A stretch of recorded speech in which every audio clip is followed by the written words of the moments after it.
Hello, I'm Elena. Welcome to Growing at Home, a space where I share about home education inspired by Montessori, Charlotte Mason, and child-led educational practices.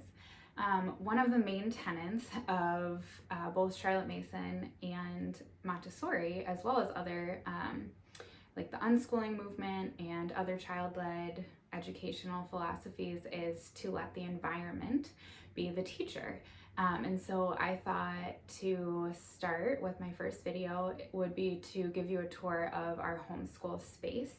And so my goal in sharing my space is not to like show off what I have or what our space looks like, but really to inspire you in thinking about the needs of your family, what works for your family, because what works for us and my children and me will be very different than what works for you and your family.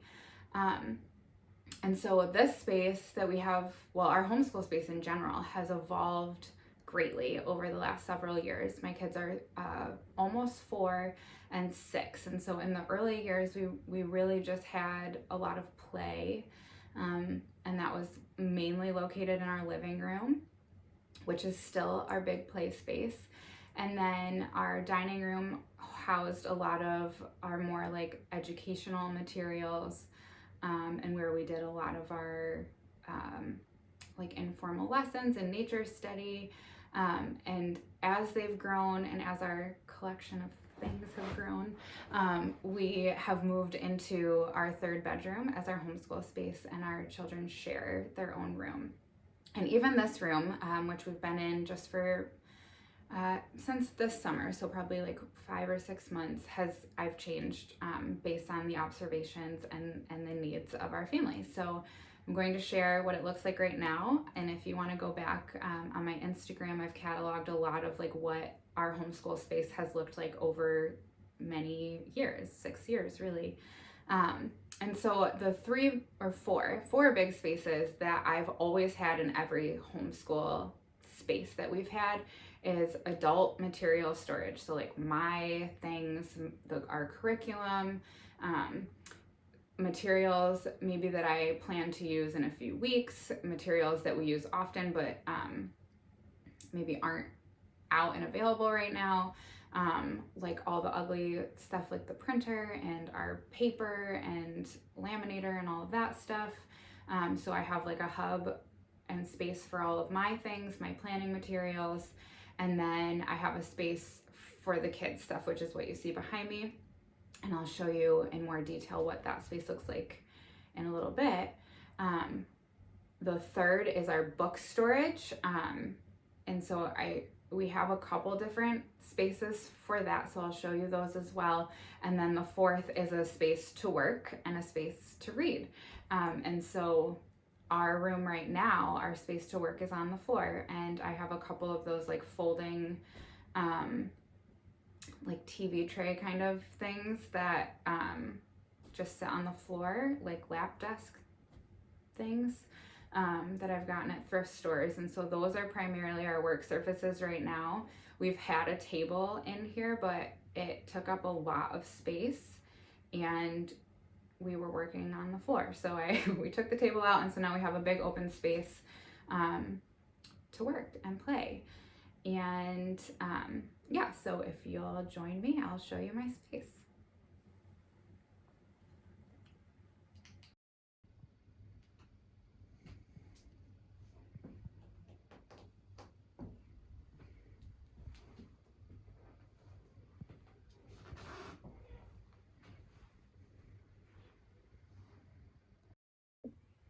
Okay, so the first space that I'll show you is the adult storage.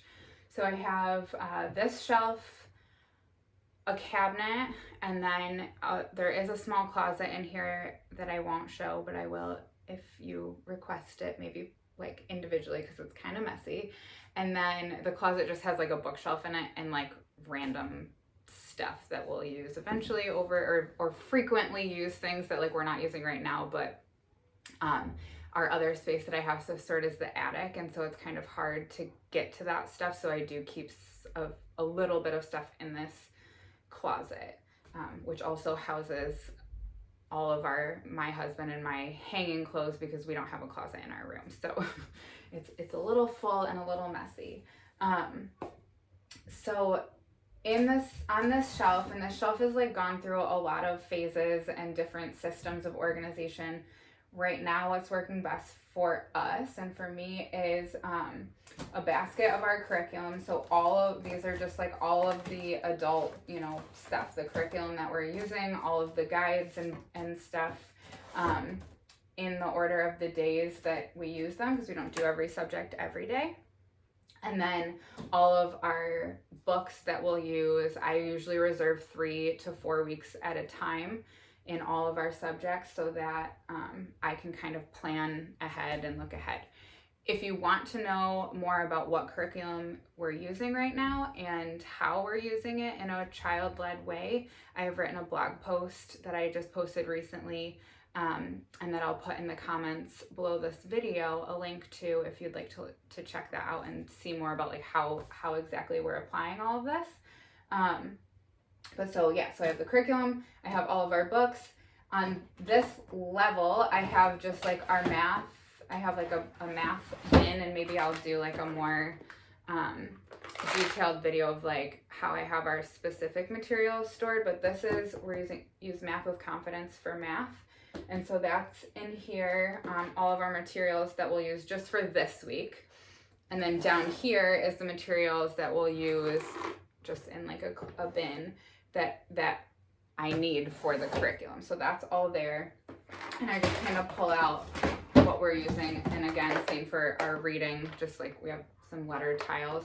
And so that's, I just pull that out so it's easy to grab when I do the lesson, and I'm not like fumbling through here to try to get all of my stuff. The other thing I do, if you're a Math with Confidence user, if you are and you want to see in more detail like how I am using or organizing everything, let me know below and I can maybe do a more detailed video. But there's like blackline master sheets that go along with the games, and so I have those all in a binder, and I pull them out and just tuck them into the book where the lesson is, so that I can like have all my materials that I need for that specific lesson. Mostly because if I'm not ready to give it in that moment, it doesn't happen, or there's frustration, or by the time I get around to gathering all of my stuff, the window of opportunity has lost itself, and we just kind of have to move on.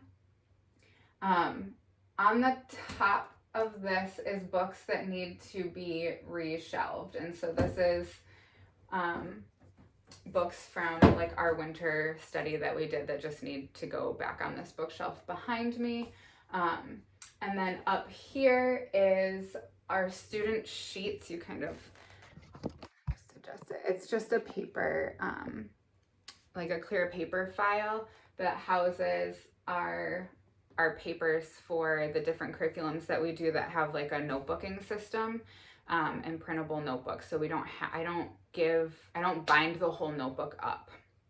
I just give them in individual sheets, and I have clipboards hung on hooks on the side of this bookshelf, and that I'll just clip the paper on it, and then when we read the book, my oldest can then do like his notebooking and journaling that way. We found that works a bit better than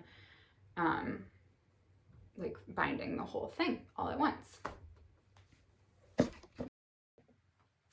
Okay, so inside of the cabinet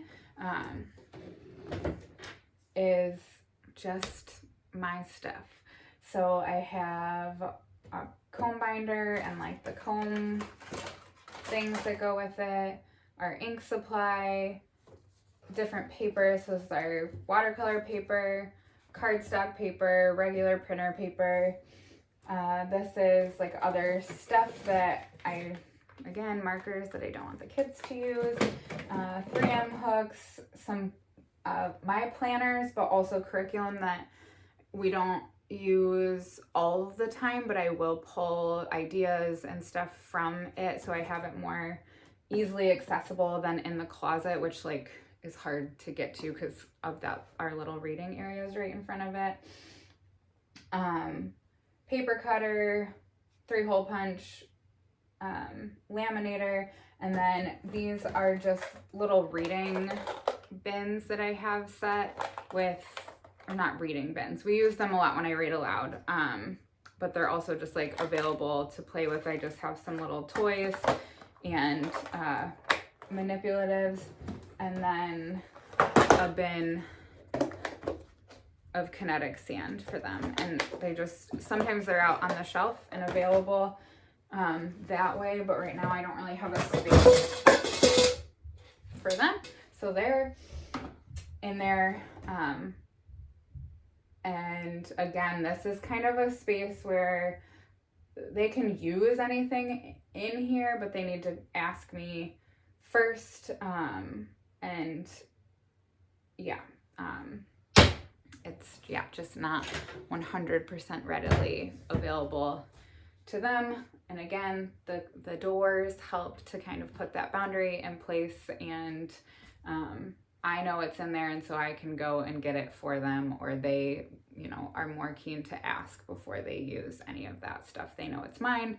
Same with what's above in the basket. No one's using anything kind of in this space without, other than the books. The books are welcome to kind of look through, but everything else they know that needs to be asked for first. Okay, so the next area that I have, which is right next to the bookshelf, is just a cabinet that houses the printer, a basket of like my writing supplies, markers, like all of my stuff that is not available to the kids, or it has to be asked for, like my special markers or my special paintbrushes that I use for my nature study,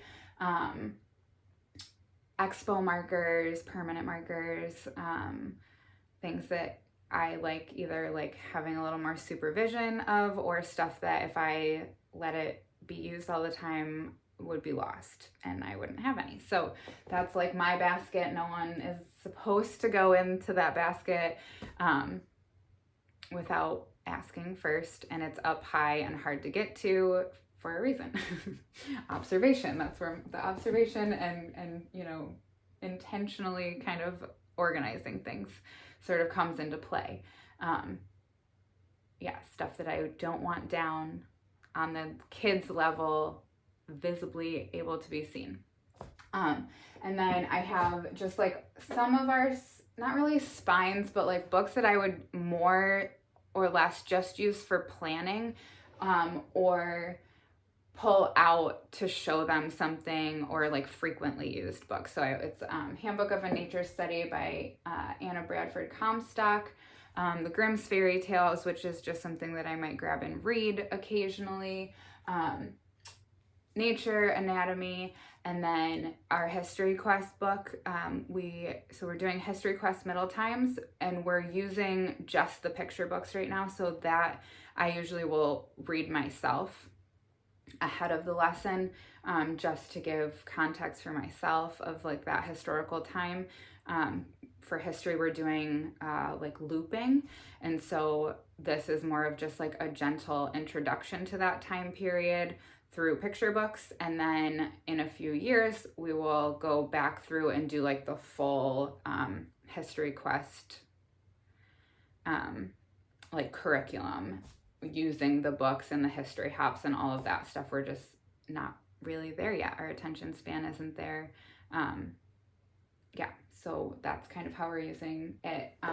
And so all of our books and materials are all up here for the week. So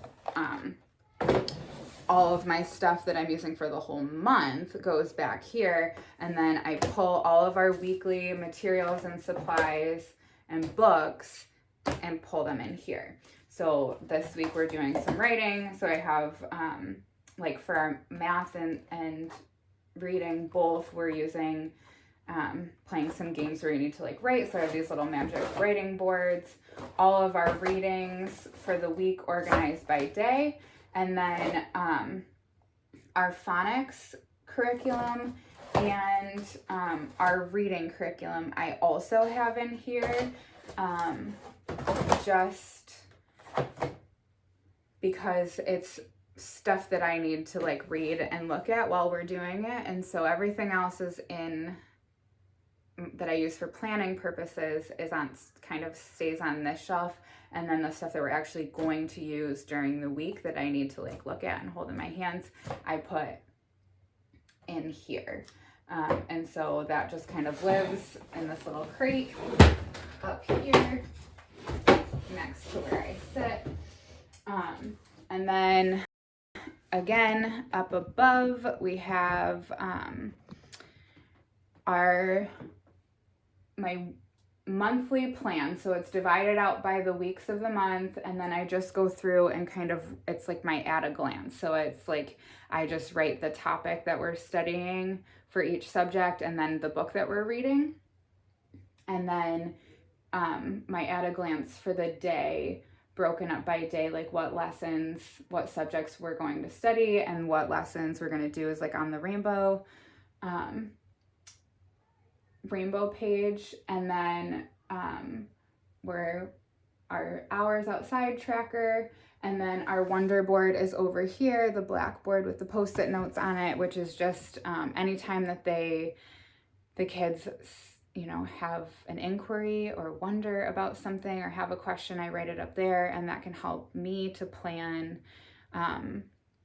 maybe what books we might get at the library or what kind of lessons that I can put together to try to help answer their questions, or what kind of work I can put on their shelf to help them answer the questions themselves.